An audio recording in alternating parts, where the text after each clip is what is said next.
La bienvenida a Luis Verde Soto, consejero del Consejo Nacional Electoral. Luis, buenos días, bienvenido a nuestro programa. Bueno, ya, digamos, la confrontación dentro del Consejo Nacional Electoral ha llegado ya a niveles que ya sobrepasan la definición de preocupantes. Las denuncias que se hicieron ayer en la Asamblea Nacional son inverosímiles, inaceptables. ¿Puede detallarnos, explicarnos algo de lo que se dijo ayer, principalmente en torno a una posible o supuesta, o no sé si ya está comprobada, manipulación de las votaciones en las últimas elecciones por parte del Consejo Nacional Electoral? Bueno, básicamente se recogen temas que habían sido tratados por Pita y por mí durante los últimos tiempos, los últimos meses, en los que básicamente primero tratamos el aspecto central, que es un conjunto de denuncias que tienen que ver con fraudes pequeños, focalizados, ubicados en determinados cantones, referidos a procesos específicos de contabilidades mal realizadas, de manipulación de actas, de robo de votos, realizados seguramente por pillos, en los cuales no hubo ninguna atención por parte de la presidenta del Consejo y que determinó que nosotros lleváramos aquello a la Fiscalía General del Estado, siendo que la Fiscalía General del Estado no es la instancia para procesar la reorganización electoral, es para procesar los delitos penales, y en eso los hay. El segundo elemento importante que se ha planteado es el tema conocido por todos por Loyo, esta inacción absoluta que hubo por parte de la presidencia para trabajar y permitir y socapar el que un funcionario que había sido acusado de manipulación de documentos públicos, por lo cual estuvo preso, se le entregó la principal documentación electoral del país. Esto es un hecho inaudito. Luego está el tema de Yas Unidos, 5 meses en los cuales simplemente se evadió bajo todos los mecanismos dar respuesta a un tema de legitimación democrática de los elementos de una consulta popular que no puede ser dañada bajo ningún concepto por ningún elemento del Consejo Nacional Electoral. Estos fueron parte de un paraguas muy difícil de elementos que se han dado al interior del Consejo y que no han sido resueltos, no son resueltos, se mantiene la expectativa, y a eso se suma obviamente el tema del aparato, todo el aparato informático, del sistema informático del CNE, también por orden de la Asamblea Nacional, debe ser detectado en todas sus opacidades y debe ser resuelto, debe ser reparado, y la resolución no es simplemente compra de equipos, el tema central es saber dónde están. Los equipos no hacen sino aquello que las personas les mandan. Los fraudes vienen justamente de operadores mal dirigidos, los fraudes vienen justamente de aquello que los hombres hacemos sobre las máquinas no hacen fraude. En ese sentido, al referirse a usted a pillos que han manipulado o han cambiado o han, digamos, manipulado los votos en determinados cantones, fraude es fraude, con 1, con 100, con 1000 o con 1.000.000. Así es. Pero si hubo esa permisividad y se logró manipular un voto, entonces eso debió ser atendido por el Consejo Nacional Electoral y prevenido, evitado y sancionado. Y bueno, si puede haber casos, digamos, en donde hubo, digamos, cosas puntuales, pero el caso de Los Ríos es inaudito. ¿En qué terminó ese caso? Ese caso está en la Fiscalía, algunos de ellos ha sido ya resuelto, fue también trabajado por nosotros en el sentido de que se detectó, la Fiscalía rápidamente actuó en el caso de los de Salitre, donde se restituyó al alcalde que había sido afectado en los votos, y en los otros casos están en procesos de investigación. Todos estos casos tienen una situación compleja porque obviamente afectan a la soberanía popular y ya se produjo el pronunciamiento popular, y ahora lo que hay que hacer es prever que esto no puede volver a ocurrir, esto no debe volver a ocurrir, y la Fiscalía tiene que encontrar quiénes son los culpables puntuales para someterlos a la justicia penal, y el Consejo Nacional Electoral tiene que reconocer cuáles son los procesos que lo permitieron. ¿Qué procesos permitieron esto? Permitieron el hecho de que haya actas que pudieron ser manipuladas, actas que permitieron el reconteo dirigido, es decir, hubo por parte de elementos de las juntas provinciales electorales que conocían donde había manipulación de actas, que solicitaron reconteos y pudieron hacerlo. Permitieron el que haya una multiplicación de actas para reconteo, normalmente debe haber solo una, y se permitió muchísimas actas de publicación reiterada a través del sistema PDF, de haber solamente una acta, y luego un mecanismo científico, llamémoslo así, donde tú tenías una persona o un candidato que tenía masividad de votos, lo que hacían era retirar una cantidad de estos votos. Consiguientemente lo que hacían era probabilísticamente retirar más votos de quien gana más y dejar muchos menos votos o favorecer a quienes tienen menos votos. Esto es una modalidad muy científica. Si tú tienes de que en una mesa hay 300 votantes, 298 para alcaldes, pero te parecen 150 para prefectos, en el caso de Grasuay, por ejemplo, se retiraron más de un centenar de votos, que lo que se hizo fue afectar a la persona que estaba en primer lugar en las candidaturas de prefectos. Pero ahora, Luis, lo que hay que saber aquí, digamos, aquí han actuado con absoluta y torpe evidencia. Pero este no debe ser un sistema nuevo y que se inventó ahora y que ante, digamos, esta inacción, si se le puede definir así, o esta permisividad por parte de la presidencia del Consejo Nacional Electoral, pues sale a la luz pública. Pero este debe ser un sistema que ya estaba instaurado y las veces que se han hablado de fraude, tal vez son reales. Yo creo que hay que hacer dos cosas. La una, definir exactamente cuál es la magnitud del tema. Y al definir la magnitud del tema, hemos entregado ayer al Congreso, a la Asamblea Nacional, exactamente la magnitud de la cantidad de mesas que han sido afectadas en distintos rangos. Porque tú puedes entender que alguna afectación en alguno de estos delitos puede ser menor o puede todavía moverse en el rango del tema administrativo. Pero cuando la afectación es mayor, cuando te afectan más del 25% de los votos de una mesa, por ejemplo, evidentemente ya hemos pasado de la presunción de una irregularidad administrativa a la presunción de un pillaje. El tema central es de que en este momento se ha descubierto además una red de tráfico de influencias.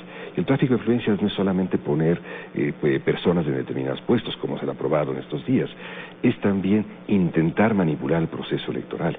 Y puede ir más allá, incluso puede ir a la contratación de bienes y servicios. Entonces, el tema nuestro este rato es que los órganos correspondientes del CNE y de la Fiscalía logren llegar hacia cada uno de estos elementos que presumiblemente puedan estar juntos. En este momento todo está en parte de la investigación penal de la Fiscalía. La Fiscalía tiene reserva, obviamente, no en el caso ya en el cual el señor Loyo se declaró culpable, lo cual es muy importante. Al declararse culpable, permitió, facilitó, o no sé si de casualidad ocurrió, de que la presidenta despidió a un grupo de funcionarios que evidenció cuál era parte de esta red que seguramente ella sospechaba que existía. Lastimosamente lo hizo en el momento en el cual ya el señor Loyo estaba preso, y ahora nos ha permitido saber cuál es, a delimitar el campo en el cual efectivamente allí hay unos actos de tráfico de influencias. El tema es que ahora debemos saber si además hay otros actos, probablemente estos que son actos de pillaje. Estos actos de pillaje, yo no creo que sea de un partido político, más aún me afirman que no lo son, porque si tú rastreas el conjunto de los casos más contundentes, estos no corresponden al beneficio de un partido político, afectan a todos los partidos políticos. Entonces probablemente ¿cuál era el objetivo de se vendía tráfico de resultados en lugares específicos, en lugares de poblaciones pequeñas, donde el pequeño robo de votos, donde el pequeño robo provocaba cambio de resultados, juntas parroquiales, concejalías, alcaldías pequeñas. Pero el delito es el mismo. Por favor, el delito contra la soberanía popular es el mismo en todos los planos. Y esto es lo que ha ocurrido. Lo que se hace este rato, vamos a tratar de ver es qué vínculos existen entre lo uno y lo otro, qué vínculos existen entre esta red de tráfico de influencias con otro. El detalle del tráfico de influencias es muy sencillo. Loyo era simplemente la punta de un iceberg donde abajo existía una decisión. Loyo vendía puestos, pero él no tomaba la decisión sobre los puestos. Él no sabía dónde ubicar los puestos ni para qué hacerlo. Entonces hay que descubrir qué es lo que más había abajo. Esto lo sabe la Fiscalía, obviamente, a partir del conjunto de datos los cuales ellos llevaron a la declaración de culpabilidad de Loyo y, evidentemente, con el resto de casos que ellos tienen. ¿Cuál es la responsabilidad de Diana Tamaín y de Acero, y de Estela Acero, la consejera, sobre la elección o digamos, no la elección, sino, digamos, la integración de Loyo al Consejo Nacional Electoral? Es básica.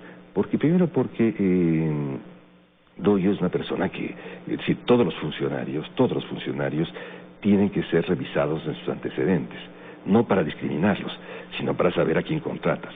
Si hay una persona que tiene un antecedente de haber estado preso durante 3 años en Atacunga, a veces ha sido condenado 9 años, entre otras cosas por haber manipulado documentos públicos, tú no puedes contratarlo para que maneje los principales documentos públicos del proceso electoral. Ciertamente carece sin déresis el que teniendo conciencia de eso lo hagas. también carece de síntesis de que si hay un consejero que te presenta 34 casos, 1 metro cúbico de papeles y de juicios, y te pide que los remuevas, pide que lo investigas y no se hace nada, es evidente que ahí hay un proceso. El segundo elemento es de que hay una consejera que es quien pide el nombramiento de esta persona, y si tú te piden algo, tú no respondes con gracia ante un pedido de esto, simplemente tú lo que haces es investigar ese pedido, si te lo hacen.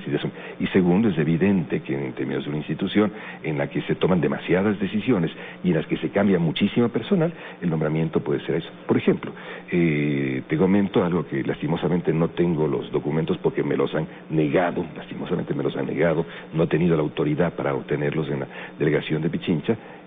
Hubo una delegación de Pichincha en el periodo del Hoyo, cuya esposa era la directora de talento humano, es decir, quien hacía los procesamientos, y cuyo nombramiento fue cuestionado por el director, y sin embargo la presidenta lo vetó, la nombró, no es verdad. Esta persona nombró de 28 contratados a 24. Estas 24 personas pertenecen a una misma circunscripción territorial. Qué curioso que la mitad de los contratados en un año que tú te haces en una delegación provincial que está vinculada a una red de este estilo, todos ocurran dentro de la misma comunidad territorial y dentro de la misma descalificación. Ninguno tiene calificación, todos son bachilleres, ninguno de ellos tenía capacidad de ejercer la función electoral para la cual fue contratado. Todo esto te hace pensar de que en esta delimitación del área de influencia que tuvo el señor Loyo, que nos dejó ver la presidenta al despedirle a la esposa del Loyo, ¿no es verdad?, nos dejó ver dónde están los nombramientos fundamentales. Ahora el Congreso tiene que pedir los nombramientos que el señor Loyo procesó, de aquellos que se procesaron en el Consejo Nacional Electoral durante un año, y ir viendo dónde existen puntos de concentración para saber probablemente dónde se produjeron los nombramientos. Falta por ver el resto de esta red. Es una red, como te digo, que yo presumo que puede haber tenido una red de intercambios mayor que la que vemos en este rato. Hubo un problema en el seno del Consejo Nacional Electoral por el tema de la aprobación de presupuesto. ¿Cuál es el proceso que se incumplió? Porque tanto usted como el vicepresidente Pita se pararon y se fueron porque dijeron que no se cumplió con el proceso para poder analizar y estudiar la aprobación del presupuesto. Y quisiera un concepto ya general por el tema del tiempo de si ese presupuesto está dirigido a lo que se necesita trabajar, mejorar y preparar para las próximas elecciones dentro del Consejo. No se trata del presupuesto electoral, se trata del presupuesto ordinario de la institución. El electoral está todavía por verse, y entre ellos los fondos de ustedes. No aparecen hasta ahora los fondos de los medios de comunicación que deberán ser cubiertos este año, pues son fondos que se arrastran 3 años. No aparecen, esos no forman parte de esta discusión. Forman parte de esta discusión los fondos relativos al funcionamiento ordinario del Consejo Nacional Electoral.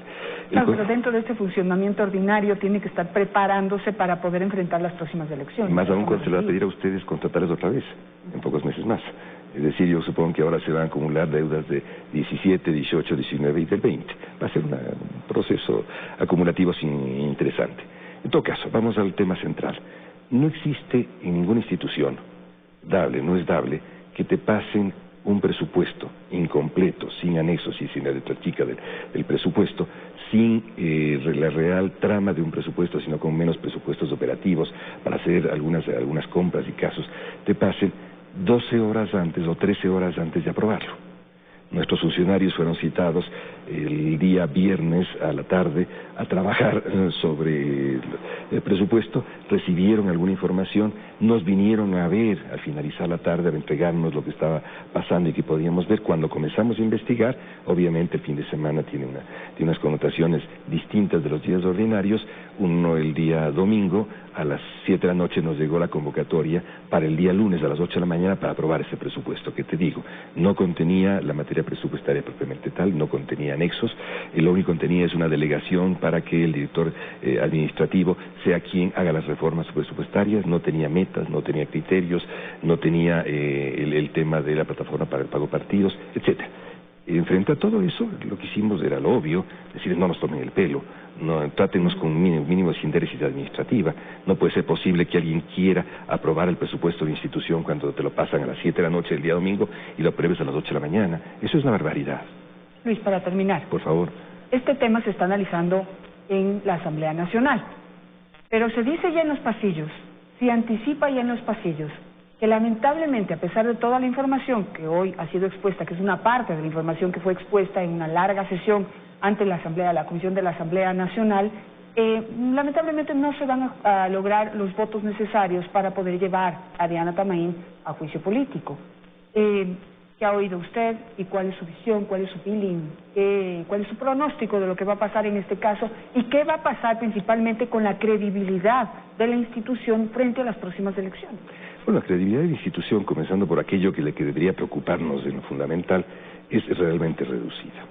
Desconozco que ayer he recibido una encuesta en la que, con una muestra de 20.000 personas, el pedido a que la señora Tamarín se retire equivale al 91%, es decir, apenas el 9% desea que permanezca. Conozco que la credibilidad de la institución al mes de diciembre es del 18% en el país y que en Quito la credibilidad es del 5%. Eso es insoportable para ninguna institución. Yo estoy consciente de que muchas de nuestras denuncias son aquellas que permiten también este deterioro de la credibilidad, pero no se puede hacer otra cosa. No es posible llegar a acuerdos cuando se ha quebrado una línea moral. Y en esto simplemente hay que proseguir hasta poder lograr sindéresis, sensatez, reubicación, reforma. Aquí, frente a este juicio político, yo lo único que creo que ocurre es que una función del Estado interpela a otra. Si a una función del Estado, la Asamblea Nacional, decide que aquí no hay materia judiciable, evidentemente tiene que asumir su responsabilidad. Aquí no hay otra alternativa. Y si decide que sí, tiene también que dar soluciones al país. Yo, por lo pronto, lo que hice, muy sencillo, he entregado a la Comisión de Fiscalización un informe de gestión mía hasta el día de hoy, y les he dicho, por favor, revísenlo, revisen todo, entrega todo, porque yo estoy plenamente seguro que si tengo necesidad de ir al Congreso para responder sobre eso, lo haré con el mayor de los gustos, no sobre las denuncias que yo he hecho, porque eso sí no tiene sentido. Perfecto, muchísimas gracias, Luis Verde Soto. Veamos qué es lo que sucede. Este es un año crucial y necesitamos un Consejo Nacional Electoral absolutamente fuerte, sólido y creíble para poder enfrentar las próximas elecciones con la entereza que necesitamos. Veamos qué pasa.